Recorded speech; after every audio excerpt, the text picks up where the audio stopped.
السلام علیکم۔ سعیم ایوب اور احمد شہزاد نے قائد اعظم ٹرافی میں متاثر کن پرفارمنس کا مظاہرہ پیش کر کے قومی ٹیم میں جگہ بنانے کے لیے دستک دے رہی ہے۔ شاید کوئی اس بات پر یقین نہ کرے، لیکن پختہ یہ بتا رہے کہ قومی ٹیم میں ورلڈ کپ کے بعد بڑی تبدیلیاں ہوں گی، جن میں احمد شہزاد اور سعیم ایوب کی ٹیم میں واپسی، عمر اکمل کی بھی چانس ہے، جبکہ دوسری جانب اماد وسیم بھی مضبوط امیدوار ہے۔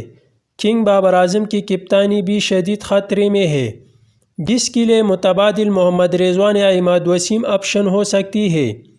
سابق کپتان سرفراز احمد کی واپسی کی باتیں بھی ایک بار پھر زور پکڑ رہی ہے۔